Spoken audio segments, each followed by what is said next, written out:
Մայիսի 23-ին Հռոմում մեկնարկում է Իրան-Միացյալ Նահանգներ բանակցային գործընթացի 5-րդ փուլը։ Բանակցություններն արդեն երկրորդ անգամ են անցնում Իտալիայի մայրաքաղաքում։ Մինչև այդ իրանա-ամերիկյան անուղղակի շփումներն ընթանում էին Օմանում։ Իրանում զգուշավոր լավատեսություն կա բանակցային գործընթացի վերաբերյալ։ Արտգործնախարար Աբբաս Արաղչին Հռոմի հանդիպումից առաջ տված հարցազրույցում նշել է, որ ամերիկացիների հետ շփումները երկուստեք բարձր հարգանքի մթնոլորտում են անցնում եւ մի շարք հարցերում կարողացել են հասնել փոխըմբռնման։ Նա շեշտել է սակայն, որ դեռ կան հարցեր, որոնց վերաբերյալ կարծիքները տարբերվում են եւ խոսքը հատկապես ուրանի հարստացման մասին է։ Այդ հարցում կա լուրջ տարակարծություն եւ կարծում եմ, որ մինչեւ այդ հարցը չլուծվի, չենք կարող հասնել համաձայնության, ասել է Աբբաս Արաղչին։ Մեկ այլ հարցազրույցում նա ընդգծել է, որ ուրանի հարստացումը կշարունակվի անկախ այն բանից, գործարք կկնքվի ԱՄՆ-ի հետ, թե ոչ։ Իսկ եթե ամերիկյան կողմի նպատակն այն է, որ Իրանը դադարեցնի հարստացումը, ապա համաձայնություն չի լինի, ասել է Իրանի արտգործնախարարը։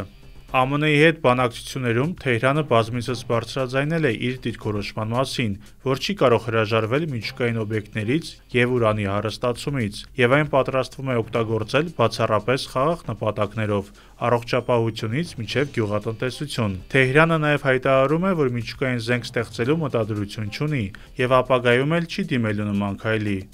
Իրանը պնդում է, որ որևէ երկիր չի կարող իրեն զրկել սեփական միջուկային իրավունքից, որն ամրագրված է Ատոմային էներգիայի միջազգային գործակալության միջուկային զենքի չտարածման մասին միջազգային պայմանագրում։ Տեսականորեն Թեհրանի մոտեցումը կարող է ինչ-որ փուլում ընդունելի լինել ամերիկյան կողմի համար։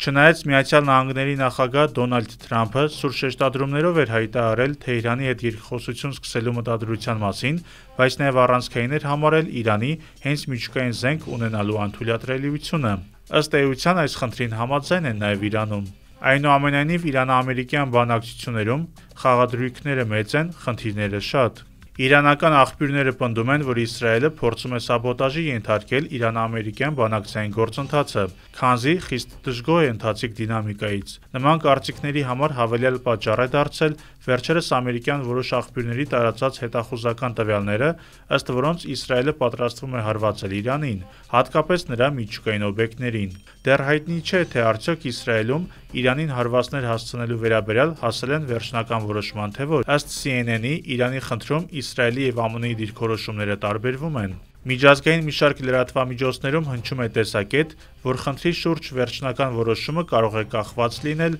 իրանա-ամերիկյան ներկայիս բանակցային արդյունքներից։ Սակայն Թեհրանը դիմել է ՄԱԿ-ին եւ Ատոմային էներգիայի միջազգային գործակալությանը, զգուշացնելով, որ իր դեմ հարձակման դեպքում Իսրայելը կարժանանա խիստ հակահարվածի։ Այս մասին ասված է Իրանի արտգործնախարար Աբբաս Արաղչիի նամակում, որը նա ուղղել է այդ կառույցներին Հռոմի հանդիպումից առաջ։ Նախազգուշացնող արշավին միացել են նաև Իրանի բարձրաստիճան զինվորականները, պնդելով, որ Թեհրանը անպատասխան չի թողնի Իսրայելի հավանական գործողությունները։